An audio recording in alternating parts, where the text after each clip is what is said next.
necessarily a crime story, but viewer discretion is advised because there is some very delicate material in here.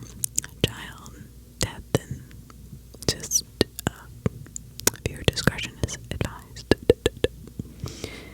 So, does anybody believe in reincarnation? Has it been something that has been on your mind in the past? Well, this one family, they experienced it first, and when their two little girls were killed in an accident and came back as twins. The Pollock Twins. So what was this family's background? Where were they from? All these questions rush through your mind, right? John Pollock was born in Bristol, England in 1920. He was raised in the Church of England and then converted to Catholicism. Florence Pollock grew up as a member of the Salvation Army and became Catholic upon marrying her husband, John Pollock. Despite his Christian faith, John believed strongly in reincarnation. He first encountered this in a novel at the age of 9 years old. John later told people that the night he would pray to God for evidence of reincarnation, proving himself right and the priest wrong, the Pollocks left the church in the 1960s. At the time of the twins' birth, John believed strongly in reincarnation, but Florence's wife did not.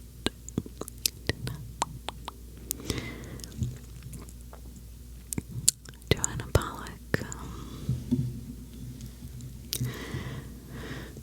Joanna Pollock was born 1946, as she was the couple's third child and first daughter. In 1951, following a family move to Hexham in Northumberland, England, their second daughter, Jacqueline, was then born. So their parents became preoccupied with their grocery and milk delivery business. So their daughters were raised by their maternal grandmother mostly. The girls, because of the distance they had with their parents, became inseparable. Now, Joanna, the older one, she liked to do her mother Jacqueline, which the younger girl accepted. So she was acted as her mother. She was very protective. Joanna liked wearing costumes and acting in plays she made up. She was very generous and shared freely with other children. So both girls liked combing their father's hair, especially their hair or their friends. But their father, that's a little different. That's the kind of an interesting, very specific thing. So Joanna had a premonition as a child, and she would walk around and tell people this. She would say, "I'm never gonna grow up. I will never be a lady."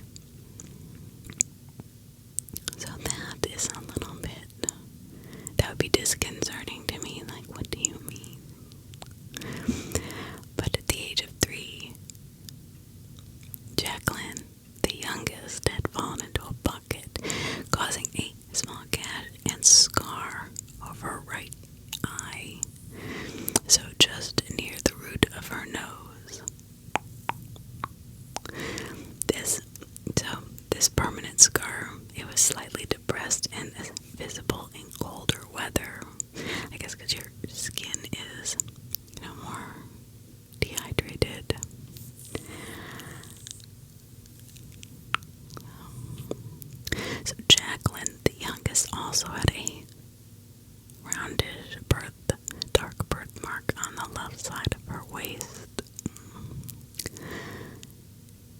But tragedy would strike. May 7th, 1957. The girls, Joanna, the older one, 11, and the younger one, Jacqueline, 6. So the driver was a local woman, and that day she had decided that she was going to commit suicide, to the detriment of these 3 young children. She had gotten in her car after taking what she thought were lethal quantities of aspirin and phenobarbital. Witnesses saw her driving erratically and bearing down on the children, who were blocked from escape by a wall beside the sidewalk. So these children just could do nothing but stand there and watch this car come barreling at them. I can't even imagine the fear. The impact tossed them into the air like little tiny balls, like ping pong balls. Both were killed instantly.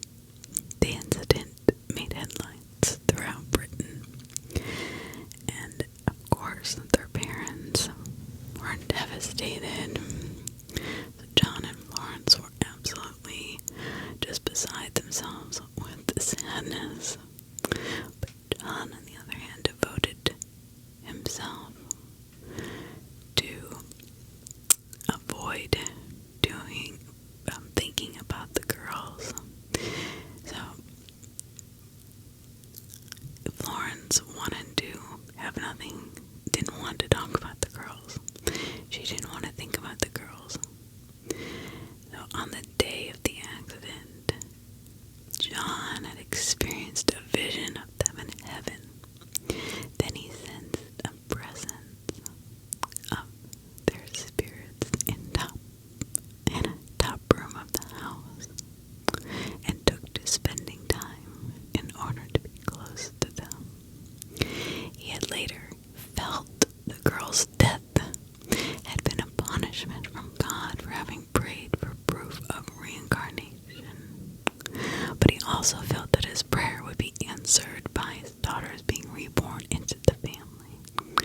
So he is now hoping that he didn't just cause his daughter's death, kind of by karma, by, proving that he was going to prove to the priest that, there was reincarnation. So that was a lot on his shoulders.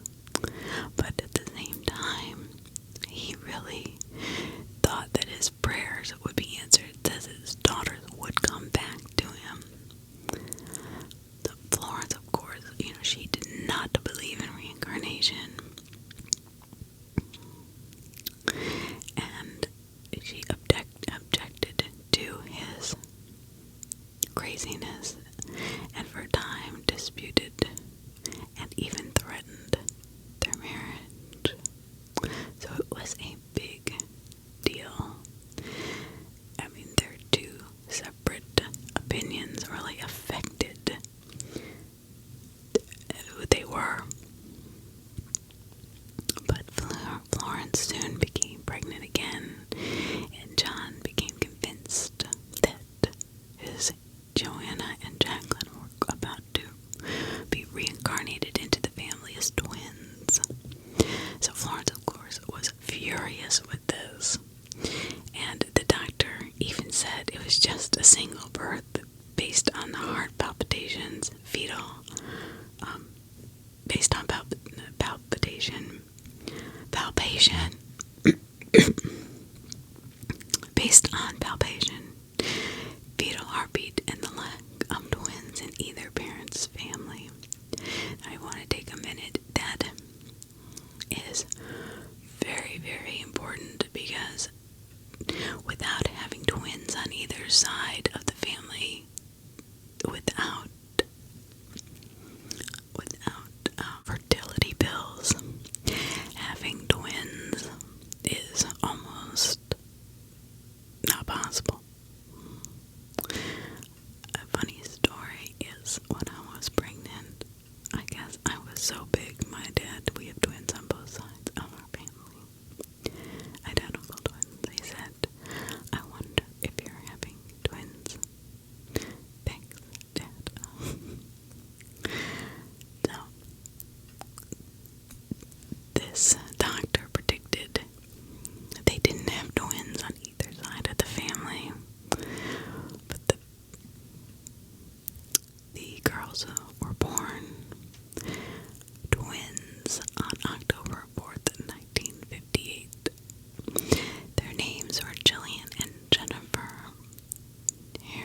observations of the reincarnation researcher Ian Stevenson, he started to investigate the case after hearing about it through the newspaper coverage back in 1963.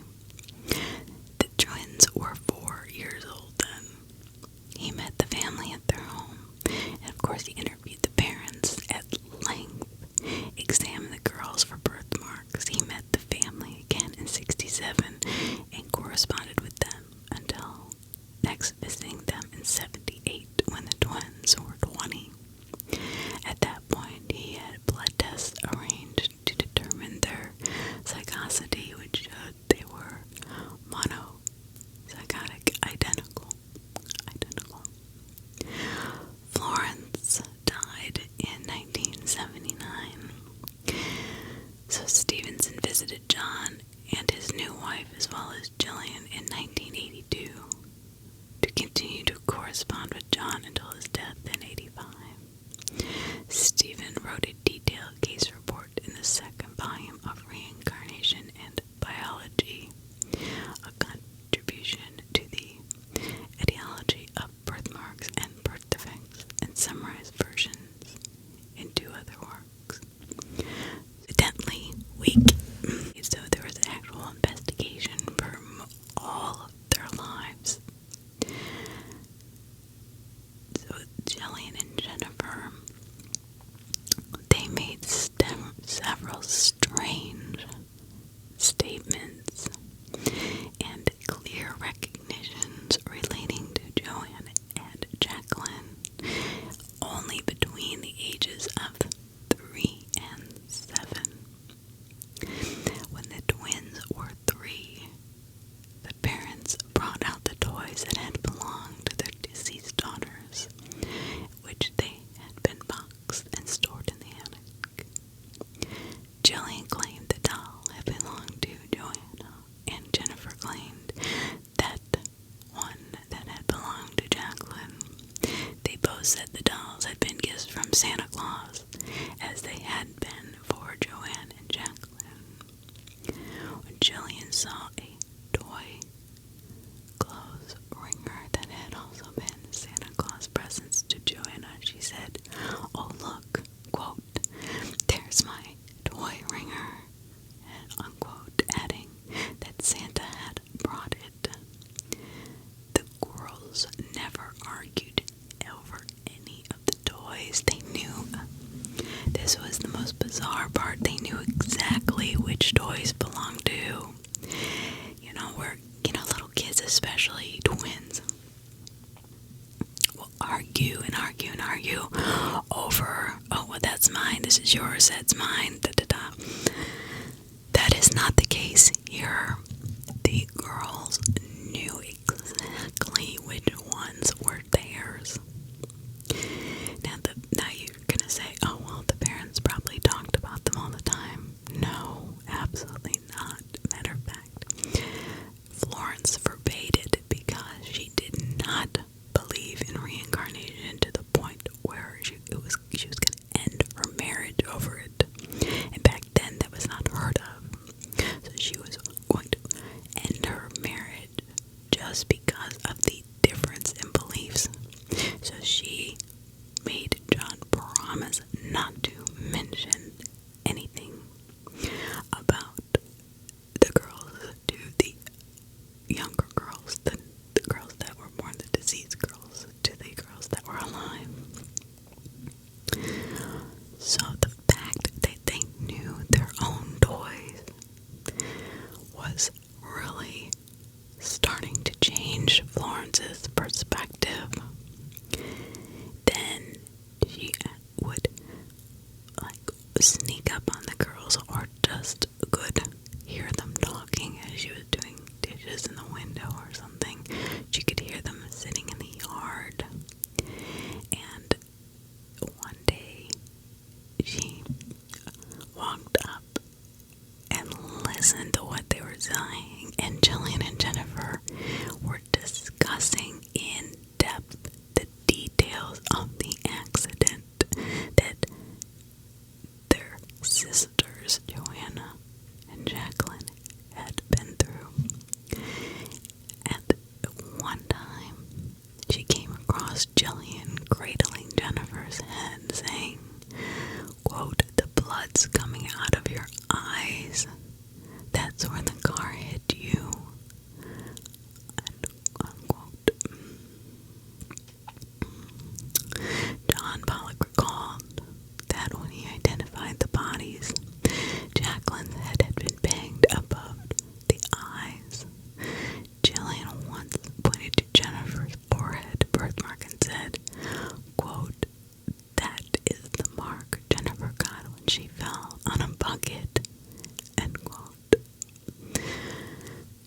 Florence had worn a smock while helping John with the milk delivery business, but put away when she ceased that work shortly after her daughter's death.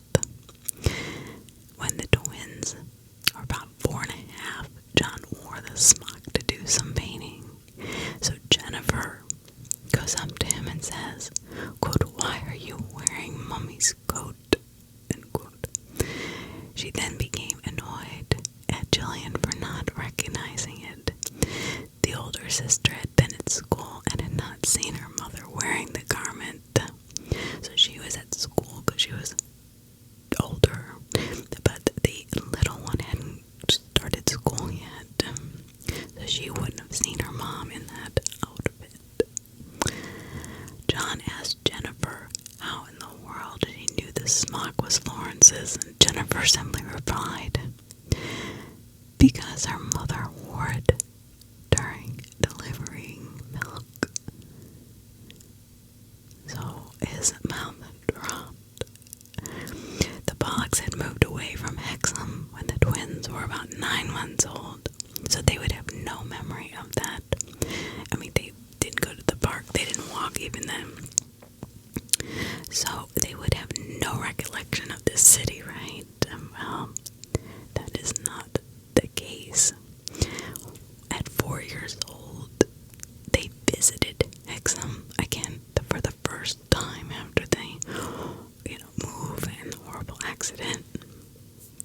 And after just 9 months after the little ones were born. So they were walking toward a park that the other girls had played at all the time and pushed each other in the swings.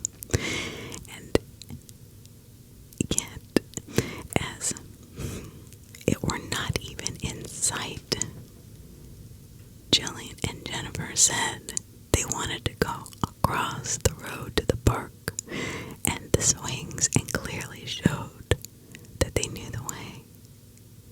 So this completely started to baffle the mother especially. It excited John, but even more so started to turn Mrs. Pollock into a believer. She just couldn't believe that her children had known this forbidden conversation, had known about the twins when nobody spoke of it. They were forbidden to. So when the girls complained about the lunch they were having at home, their mother said they could have lunch in school, and both of them, the answer, quote, "We have done that before," unquote. This was not true of Jillian and Jennifer, but had been true of Joanne and Jacqueline. Another proof. So the Hexham recognitions are recounted by John Pollock, and certain videos are interesting on this one site, the Encyclopedia for the UK.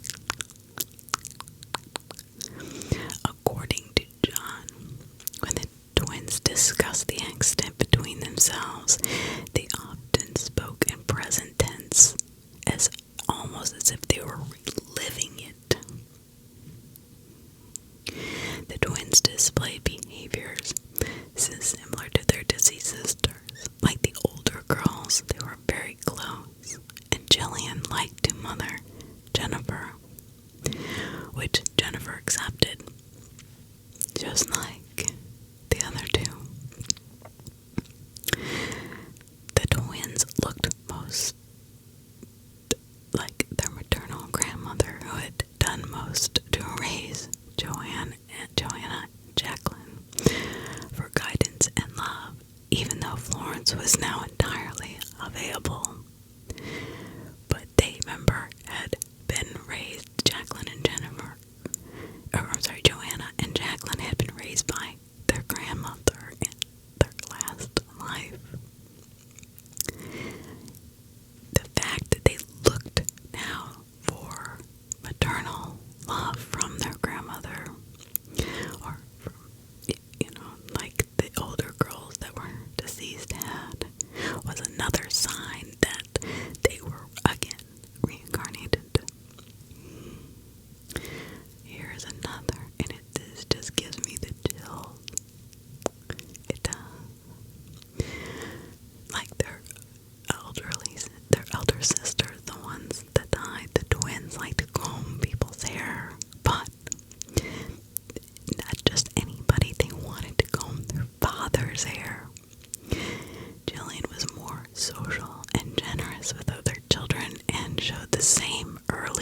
actress in costumes and acting Joanna had. She generally seemed more mature, than her twin sister, despite their identical age.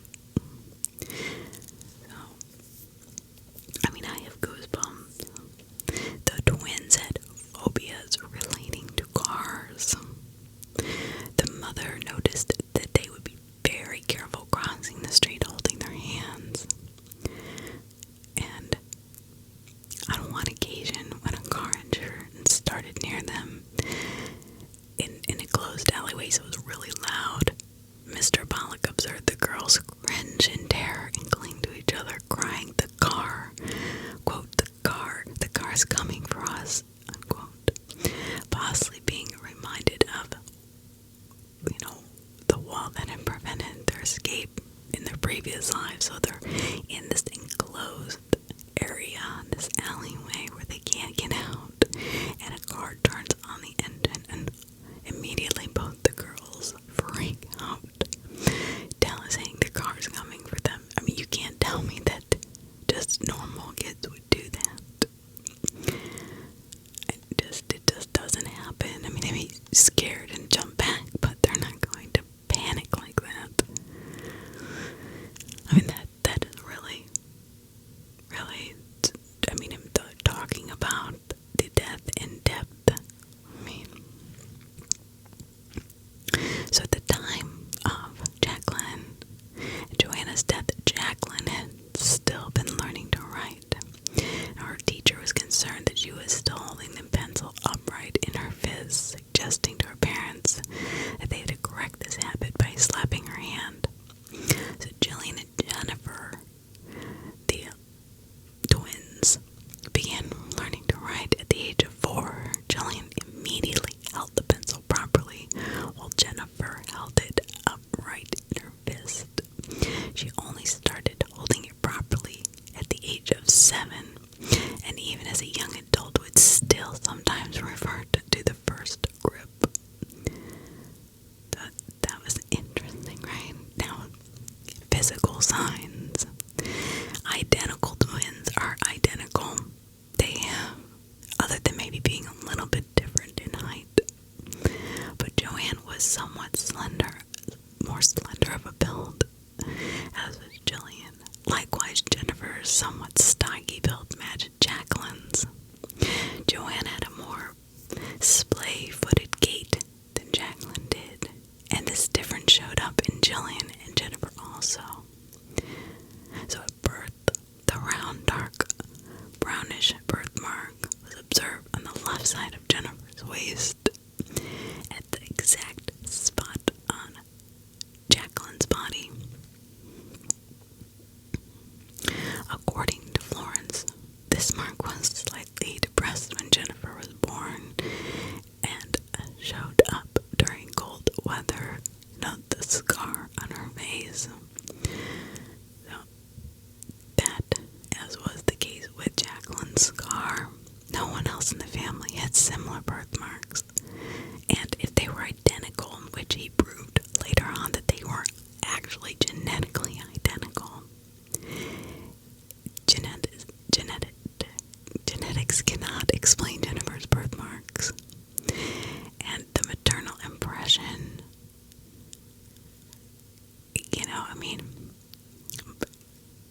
psychic influence of the mother onto an unborn child is unlikely the cause, because Florence didn't even believe in reincarnation.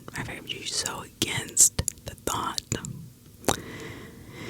Stevenson, who was the investigator, even Ian Stevenson, notes that since the twins were monozygotic and therefore identical genetically, all of these things cannot be explained by genetics.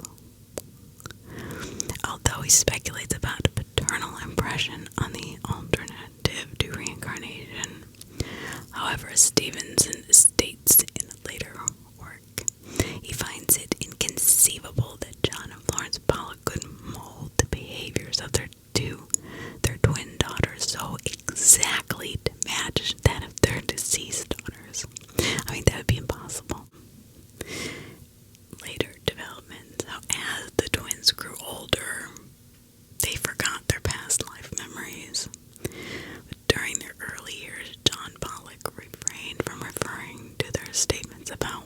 remembered, nor did he discuss them in his belief in reincarnation. He was very careful. They only learned about it at the age of 13 after the twins, had forgotten all about their past life. So they went on to live normal lives. When Stevensons met them in their 20s, they said they remembered nothing about their pasts or their past lives. They accepted their parents' belief that they were their elder sisters reincarnated, while showing mild skepticism about reincarnation generally. Then in 1981, Jillian experienced some inner visions in which she saw herself playing in a sandpit with her brothers. She describes perfectly the house, garden, lawns, orchards, everything that matched the house the family had lived in Wickham. When Joanna had been younger than 4, Jillian had never been to Wickham. So, why is that? So everybody has got to be a critic. I am not. I wholly, after having my child, I wholly believe in reincarnation. And it is identical almost to this. I mean, not that she died and came back, but her memory of, like around 2 or 3, she started to remember. And this is my daughter. She started to remember her past life. And she had 3 sisters. She had taken care of her husband. She knew their names. And I didn't really pay any attention to it because I was like, oh, it just must be, but the stories she would tell were the exact same stories to everybody. And she was, it happened that she did talk in present tense. And then by the time she was 6 or 7, it was gone. The Pollock case is discussed by British writer Ian Wilson. In a broadly skeptical critique, he notes that the case is, evidently weak in that the only witness to the statements and behavioral signs are the parents, one of whom, fervently believed in reincarnation. But the mother did not believe in reincarnation, and you either do or you don't, and she is not going to make this stuff up just to fit the story. That was not her belief. She was going to give up her marriage because of the disagreement on the subject. Now, also, since the 2 pairs of daughters had the same parents, knowledge of the older sisters might have been available to the twins through normal means. What are normal means? I mean, the parents didn't talk about them. They wouldn't talk about the twins, so they couldn't have heard it that way. The other children in the household also were not allowed to talk about the twins. I mean, nobody wanted to. Nobody talks about their, that's just, and the fact that all the toys were put away and that she knew where, what the smock had been used for, that her mother used it, not her father. That was very strange, because they wouldn't have talked about that. Something so, just, unimportant. It would never have come up in a conversation, not with a 4-year-old. So as an alternative explanation, Wilson proposes maternal impression, writing, quote, it can scarcely be doubted that during the pregnancy with the twins, that Florence Pollock must have played and replayed in her mind the events of life and death of her earlier daughters, unquote. However, he concedes that other cases investigated by Stevenson cannot be explained in this way, as the life remembered is in a different family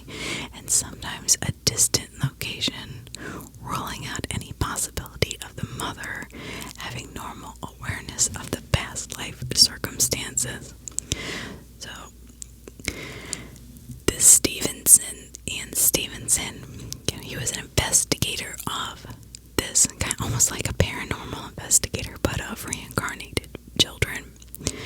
Richard Rockley, writing for the website Skeptic Report, suggests that John Pollock, since he believes strongly in reincarnation, most likely talked about his notion that the twins are reincarnations of their sisters in their presence.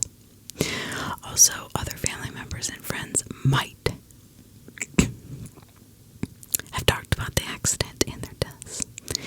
He also suggests the parents could be reading too much into the twins' statements or could be lying. I doubt that. I mean, how can you lie about such a tragic thing? And honestly, if I had not experienced it myself with my own daughter, I would probably be more of a skeptic. But her knowing her sisters' names, what they look like, how she died, how old she was, I mean, the detail that she went into and just would start talking to people. We used to call her Ethel because she was like an old lady. And all those traits at about 6 or 7 just disappeared. She just forgot everything. It was very similar. And alright, so Rockley theories would explain. He couldn't really explain too much about the birthmarks that match past life, scars or wounds either.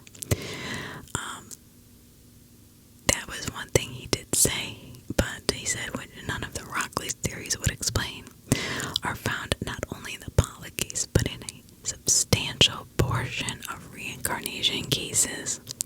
Stevenson found that 895 cases in his collection in which the previous incarnation was identified, 35% involved birthmarks or birth defects.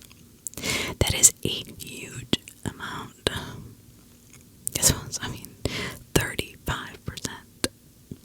Stevenson writes that John Pollock responded to a journalist who made the same suggestion by saying, if he had not believed in reincarnation, he would not have shared with anyone the similarities that he and his wife had noticed.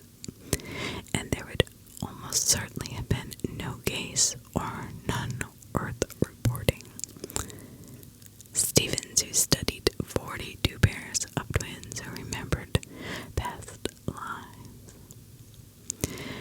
concludes that Pollock twins case together with that of another pair of monozygotic twins who displayed variant appearances and behavior, Indica and Gagashapa Ishwara, provides some of the strongest existing evidence in favor of reincarnation. And he studied it from 1931 to 1962. So that is the story in the case of the Pollock twins. Different from the Pippin twins because they became killers.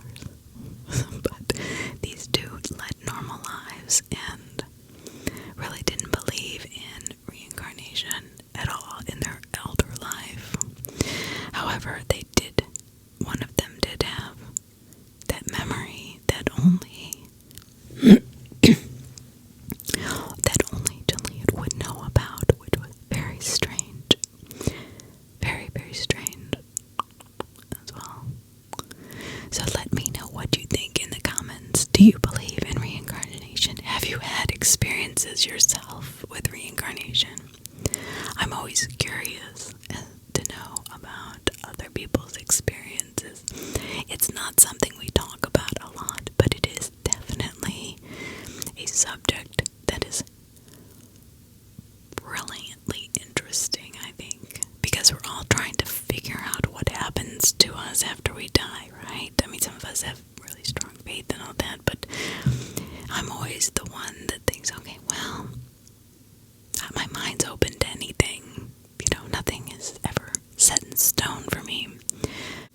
It's not as black and white to me as it may be to other people, so I'm just curious as to